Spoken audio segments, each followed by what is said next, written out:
नमस्कार दोस्तों, स्वागत है आपका हमारे चैनल पर। हमारी आज की कहानी है जमा पूंजी। चिराग, रात तेरे पापा जी ने मुझे सपने में या फिर मुझे ही आभास हुआ, कहा कि अंजना, मुझे गए 1 महीना हो गया और तूने मेरा ब्रीफकेस अभी तक खोलकर नहीं देखा। उसमें बहुत ही आवश्यक पेपर रखे हैं। मैंने तुम्हें बताया था ना कि मेरे बाद ब्रीफकेस खोलकर सभी पेपर निकालकर पढ़ लेना। माँ, आपको पहले बताना चाहिए था। पता नहीं कितने महत्वपूर्ण पेपर हैं जिन्हें वह आपको पढ़ाना चाहते थे। आप चिंता ना करें, आज छुट्टी का दिन है, मैं अभी सब देख लेता हूँ। चिराग ने सूटकेस से सारे पेपर देख लिए। घर की रजिस्ट्री के पेपर, मेडिकल टेस्ट के पेपर, बिजली के बिल व अन्य खरीदे गए सामानों के बिल रखे थे। कुछ ऐसा नहीं मिला जो महत्वपूर्ण हो। अंत में एक पैकेट मिला जिस पर अंजना के लिए व्यक्तिगत लिखा था। कौतूहलवश पैकेट खोला तो उसमें 2 लिफाफे निकले जिन पर 1 नंबर व 2 नंबर लिखा था। माँ, पहले आप 1 नंबर का लिफाफा खोलिए, बाद में 2 नंबर का लिफाफा खोलिएगा। यह केवल आपके लिए है। बेटा, तुमसे क्या छुपाना, तुम तो मेरे अपने हो। बहू को भी बुला लो, तुम ही मुझे पढ़ो, मुझसे नहीं पढ़ा जाएगा।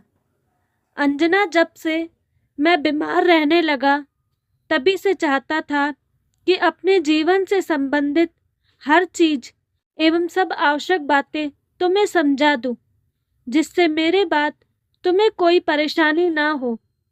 लेकिन जब जब तुमसे बात करनी चाही, तब तब तुम भावुक हो जाती।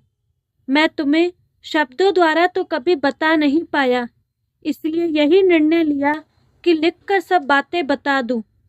अंजना, हम दोनों का जीवन बहुत संघर्षपूर्ण रहा है। कभी भी मैं तुम्हें वह सुख सुविधा नहीं दे पाया जिसकी तुम हकदार थी। मेरी परिस्थिति ही कुछ ऐसी थी कि मैं अपने परिवार के लिए वह सब नहीं कर पाया जो मैं चाहता था। मेरी महीने भर की आय जीवन की नितांत आवश्यक वस्तुओं के लिए पर्याप्त होती थी। बैंक में जमा करना या मनोरंजन पर खर्च करना अकल्पनीय सा था। मैंने अनेकों बार तुम्हें छोटी छोटी बातों के लिए मन मारते देखा है। बच्चों को भी कहाँ दे पाया जो उनकी चाहत थी। फिर भी तुम्हारे सहयोग से गृहस्थी की गाड़ी तो जैसे तैसे खिंचती रही। इसी बीच घटी एक घटना ने मेरे मानस को झकझोर कर रख दिया। मुझे भविष्य में कुछ योजना बनाने के लिए प्रेरित किया। मेरे कार्यालय में मेरे एक सहयोगी के अंकल, जो एक प्राइवेट कंपनी में बहुत अच्छी पोस्ट पर कार्य करते थे, रिटायरमेंट के समय उन्हें ऑफिस से काफी बड़ी रकम मिली थी। अपनी एकमात्र पुत्री का विवाह वह पहले ही कर चुके थे। उनके दोनों इंजीनियर बेटे अपने अपने परिवारों के साथ सुखमय जीवन व्यतीत कर रहे थे। कुछ वर्ष पूर्व पत्नी के निधन के पश्चात वह नौकर के सहारे जीवन व्यतीत कर रहे थे। अब उन्होंने बड़े बेटे के पास रहने का निर्णय लिया। तब छोटा बेटा भी चाहता था कि पापा उसके साथ रहे। बड़े बेटे ने उनका हृदय से स्वागत किया। बहू, बच्चे सभी काफी प्रसन्न लगे। छोटा बेटा भी कुछ दिनों के लिए अपने परिवार सहित उनसे मिलने आया। इस तरह शुरू के कुछ माह मिलने मिलाने में व्यतीत हो गए। इसी बीच दोनों भाइयों में कुछ मंत्रणा हुई। पापा, आपसे हम कुछ राय लेना चाहते हैं। हम दोनों भाइयों की हमेशा से यही इच्छा रही है कि हम दोनों का परिवार साथ रहे। हम दोनों एक शहर में रहकर कोई व्यापार करें या फिर कोई कंपनी खोल ले। आपके द्वारा बनाई कोठी लखनऊ में खाली पड़ी है। अभी तक तो हम दोनों नौकरी के कारण यहाँ से वहाँ भटकते रहे। हमारी इच्छा है कि क्यों न लखनऊ चलकर ही कुछ काम किया जाए।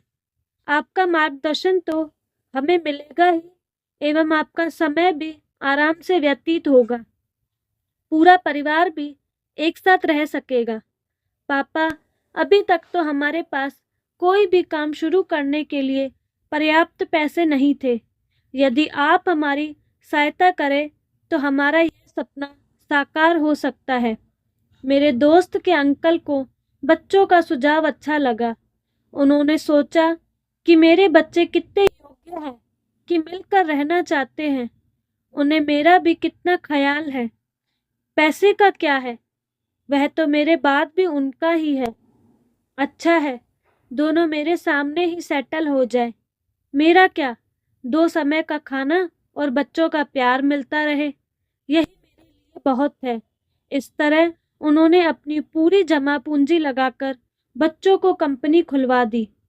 कुछ समय तक तो बच्चे उन्हें अपने साथ ले जाते रहे, लेकिन थोड़े ही दिनों में उन्हें एहसास हुआ कि बच्चे उन्हें अब अपने साथ ले जाने से कतराने लगे।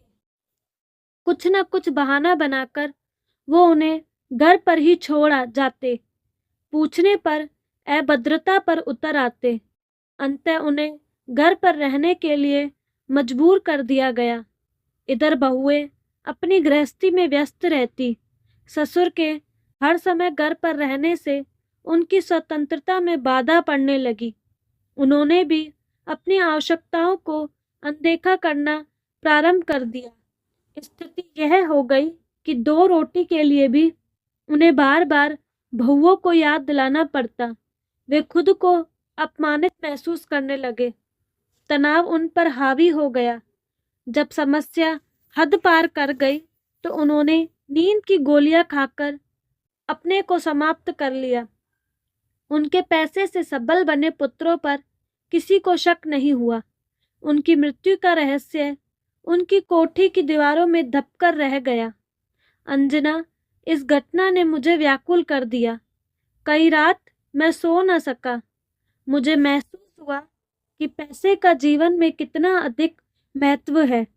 इस छोटी सी नौकरी में तो कुछ भी अतिरिक्त संचय करना असंभव है। रिटायरमेंट के बाद तुम्हारा क्या होगा? बच्चे भी समय के साथ अपनी अपनी गृहस्थी में रम जाएंगे। इसी बीच मुझे कुछ हो गया तो तुम्हें कैसे अपना समय काटोगी?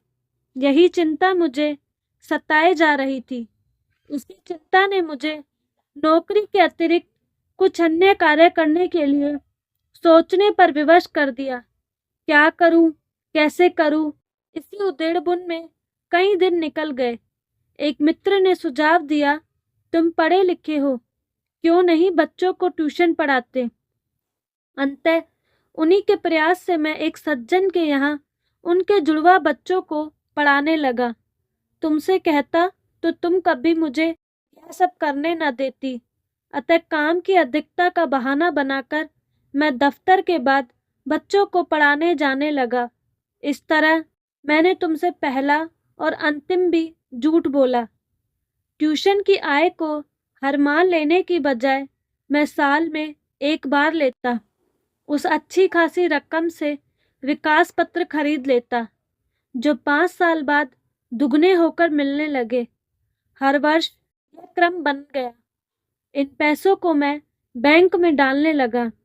बीच बीच में प्रमोशन हुए, बोनस भी मिले। उन पैसों से मैं घर की आवश्यकताएं पूरी करता रहा।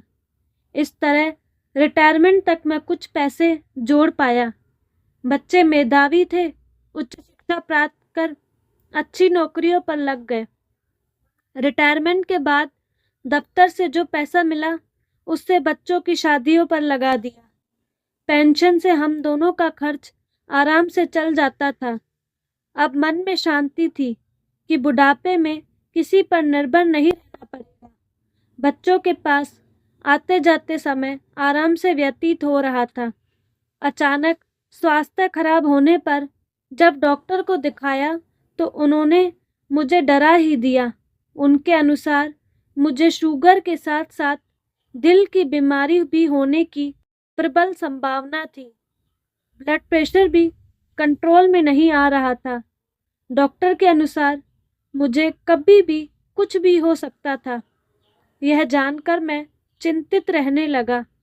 उस समय मुझे न अपना ध्यान आया न ही बच्चों का। बस तुम्हारे लिए मन घबराने लगा। तुम तो घर गृहस्थी के कार्यों के अलावा कुछ भी नहीं जानती, पूरी तरह से मुझ पर निर्भर हो। अंत में कुछ भी बहाना बनाकर मैंने चिराग के पास रहने का मन बना लिया।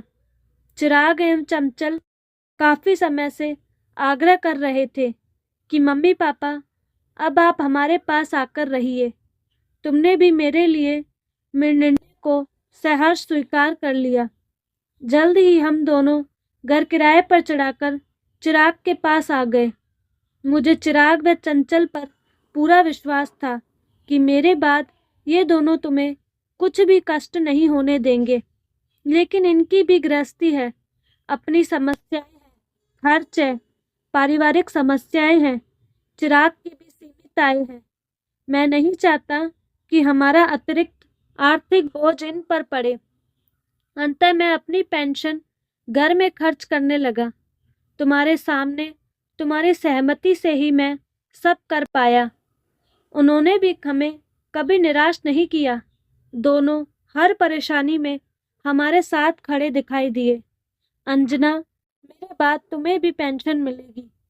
तुम भी उसे गर्ज पर खर्च करना। मैंने अपनी पूरी जमा पूंजी बैंक में फिक्स कर दी है। उसका ब्याज तुम्हारे अकाउंट में आता रहेगा। खूब खर्च करना। मुझे मालूम है कि पैसों की तंगी के कारण तुम अपनी इच्छाओं को दबाती रही हो। अब निसंकोच अपने पर खर्च करना, दान करना, बच्चों पर खर्च करना, घूमना फिरना। तुम्हारे पास पैसा होगा तभी घर में भी मान सम्मान मिलेगा। तुम्हारे बाद सब बच्चों को मिले, इसके लिए तुम्हारे साथ बच्चों का नाम भी डलवा दिया है। अंजना, दूसरे लिफाफे में बैंक की चेकबुक, पासबुक और एटीएम कार्ड भी है। हाँ, मेरी बीमा पॉलिसी भी तुम्हारे नाम पर है। चिराग से कहकर जल्द ही इस काम को करा लेना। अब बंद करता हूँ। समझदारी से रहना। तुम्हारा। चिराग ने जब दूसरा लिफाफा खोला, उसमें सब पेपर सुरक्षित थे। मेरे साथ साथ बेटा बहू भी अपने आंसुओं को कहाँ रोक पाए। उन भावुक पलों में बहू ने आगे बढ़कर अपने आंचल से मेरे आंसू पोंछ दिए। माँ, पापा जी ने जो भी सोचा या किया वह ठीक ही होगा, परंतु आप विश्वास करें, मैं और चंचल आपका दिल कभी भी नहीं दुखाएंगे। मैंने डबडबाई आंखों से उन दोनों को अंक में भर लिया।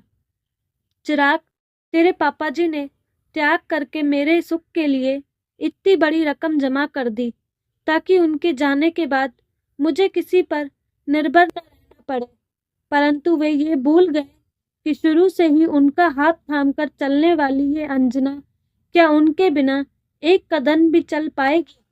लेकिन ये भावनाएं अलग है। मुझे पूरा विश्वास है कि उनका निर्णय गलत नहीं हो सकता। उन्होंने दुनिया देखी भी थी और परखी भी थी। तो दोस्तों, कैसी लगी आपको कहानी? अंजना जी के पति की सोच से आप सहमत हैं या नहीं? अपनी राय कमेंट बॉक्स में ज़रूर दीजिएगा। साथ ही हमारे चैनल को लाइक, शेयर एंड सब्सक्राइब करना ना भूलें। धन्यवाद।